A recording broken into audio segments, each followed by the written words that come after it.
Hello, people of YouTube. My name's Courtney, and obviously this video is about depersonalization and derealization. So if you came across this video, it's probably because you are wondering if you have DPDR and you're just trying to find answers and trying to figure out what's going on and how to come out of this and how to just be yourself again. And I'm sorry to tell you that I don't have the answer. That is actually why I'm making this video, because I don't know what to do. I guess I was just inspired to make this video because I've been experiencing DPDR for I guess the last year and a half or so, but it's very recently that I learned what it is. DPDR, I'd never heard of it before. And actually I just went to go see my endocrinologist. I have to see every few months about my thyroid and stuff, because I have half a thyroid, and I had surgery, which I discussed in my other few videos. And he was kind of just, he was trying to encourage me. He was trying to encourage me when I was telling him, because I did tell him about the DPDR, and because he had originally thought that I had depression. But so he was just trying to encourage me and kind of question why I was experiencing DPDR, because basically I had a cancer scare, which kind of triggered all of this, but I didn't actually end up having cancer. And so he was just kind of comparing the situation to his wife, who was diagnosed with thyroid cancer like 10 years ago or something, and just how scary that was and whatnot, and how she had surgery to remove her thyroid. Now she takes medication, how she's doing just great, like she's doing just fine. And you know, she was actually diagnosed with thyroid cancer, as opposed to me, who was just a cancer scare, I guess. It was just like several doctors who told me that they believed that I had thyroid cancer because there was a suspicious tumor in my neck, but it wasn't ever confirmed that I had it. I ended up having surgery, and they, discovered that it was benign. But just in the process of, or during the time period of believing that I had cancer, I guess I just didn't have very good coping mechanisms when it came to stress. I probably still don't, but I was just I was in a constant state of anxiety and paranoia, and had like my first panic attack, I think, of my life kind of happened during that time. And it's just, there was actually like pain in my head constantly, and I felt physically sick because of just what my brain was doing to me, telling me that I was gonna die of cancer, or I was gonna die in surgery, or just foolishness, And obviously, I look back and I wish that I could have just not been so afraid and not been so anxious and whatnot, because then a year and a half later, 2 years later, I wouldn't be here experiencing the symptoms of DPDR, which are, it seems like a lot of people deal with it, at least online, because I found a lot of like articles and stuff about it, but not really much that will actually tell you how to get out of it. And anybody you meet on the street, if you ask them about it, they probably won't know about it. So it's very interesting. But so some of the symptoms, they just say that it's just like you're not yourself, like you're not, it's like your mind, or the way that I have interpreted, or the way that I see it manifest in my own body, is just that I feel like my brain and my body are just very disconnected. So I think that I like officially just pinpointed it the other day when I was driving and a car cut me off, and I got like, I don't know if I was angry or scared. It was like a combination of fear and anger, but it was only felt in my body, because I could tell that I was shaking, but it wasn't felt in my brain or anything. It wasn't felt in my mind. It's almost like, and also from what I've read that other people experience, it's like my IQ, my intelligence has just gotten so, has just dramatically decreased since it all started. Like it's difficult to think deeply, to access deep thoughts, to even pray, to read anything,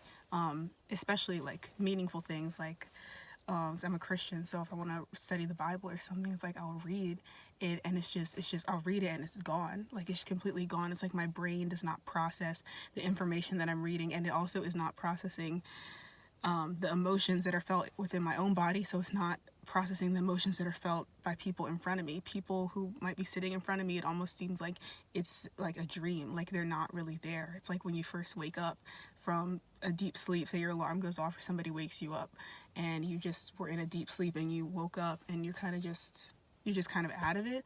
That's how I feel, and I know a lot of people feel with DPDR. That's how they feel every single day. It's just like we're here and we look fine on the outside, but we're not fully there.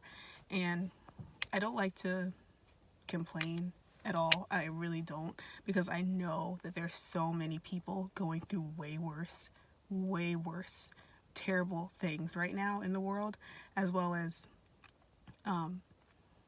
people who actually went through like real trauma and real hard things. But so, you know, I hate that it was this that triggered it. Like, I was never in war. I was never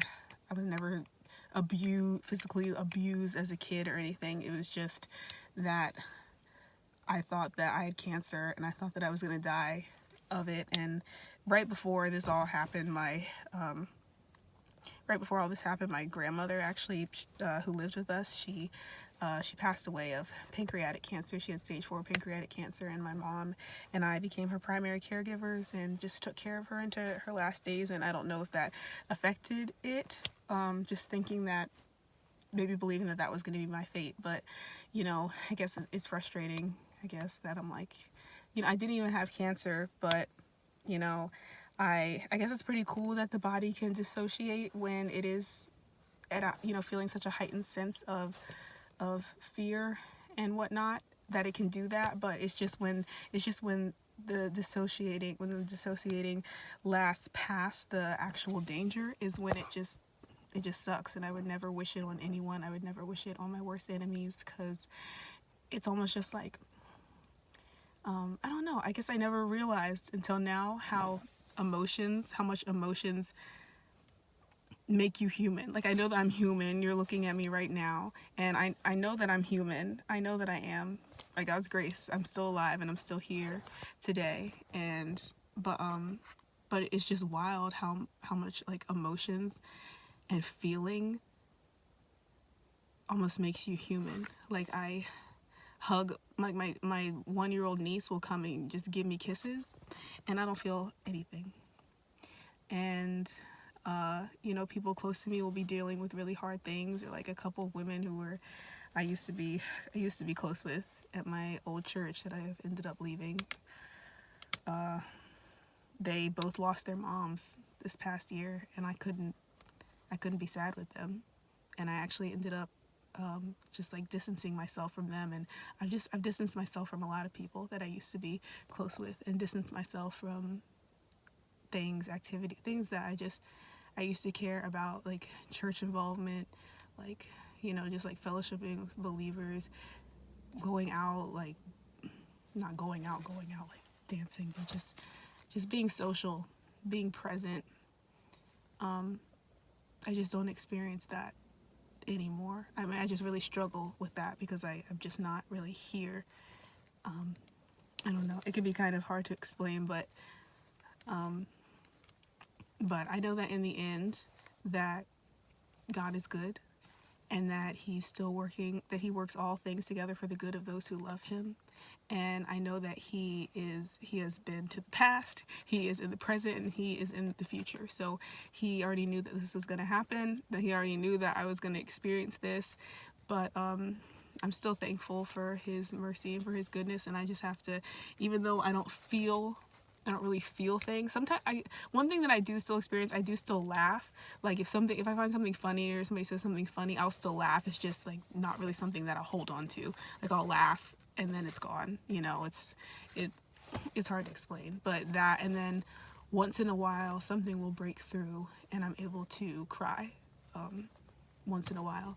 And then that's gone too, and it's like it never happened. So it's kind of just, it's hard to not almost, I don't want to say the word feel, but like you're like I'm stuck, you know, and you might be experiencing that too. Like I'm just stuck, you know. Everybody, you know, asks like, how are you, you know, how have you been? And it's just like I've been the same, like same old, I'm still at the job that I have. I don't really care very much about, but that's okay. I'm thankful to have a job. I'm just not really moved by much of anything. I'm not very driven anymore, or excited, or hopeful, or angry at things that I used to get angry about, or passionate about, or happy and excited about the things that I used to as well. I'm just kind of here, kind of just existing on autopilot, and it's a struggle, but I do believe, and I'm just gonna keep trusting God that that He hasn't left me. He's still here with me and present with me in this. And I would just encourage you, and anybody watching this, or if you know anybody who is experiencing DPDR, that that you're here, you're still alive for a purpose. Whatever triggered the DPDR in your life, whether it was a cancer scare, or whether you were sexually abused, or you experienced a war or a car accident, or you smoked weed. I read that happens to a lot of people, that you physically and you literally did not die. Okay, I did not have cancer, praise God. And so I didn't die of cancer. I didn't die of surgery. I'm still standing. I'm still here. I'm still alive. And even though we kind of feel like we're not really present, that we're missing out on life and what it means to be human, and maybe there are broken relationships and strained relationships where there used to not be, because we just can't connect with people anymore. And that's not our fault. Like, I try so hard, but it's like I can't make myself feel something. And you just get so used to faking and putting on a show, and smiling or frown, smiling when something good is happening, or frowning when something bad is happening, or but I just want to encourage you that you're still here for a reason, that you didn't die, because there's a purpose for your life. I personally believe it's because that people are here to glorify God. I know that I'm here to glorify God in my life every day, whether I feel joy or emotions or whatever or not. It's why I'm here. And so I'm just going to keep trusting God that someday the lights will be turned on, and the cloud that weighs down on my brain every single day will just go away, and that I'll be myself again, because it's really all you can do. Just stay encouraged and keep fighting, keep forcing yourself to get out there, keep forcing yourself to hang out with people and to be social and to go to church, if you're like a Christian, or to, don't just isolate yourself, because, I feel like isolation really is like the killer. It's where you're alone, like when you're constantly alone. It's okay to be alone sometimes. It's good and healthy to have alone time, but to be alone constantly is when things get really dark. So I'm praying for you, whoever you are. If anybody watches this, and if nobody watches it, that's okay too. But take good care. God bless. And remember that you're here for a reason. Okay, bye.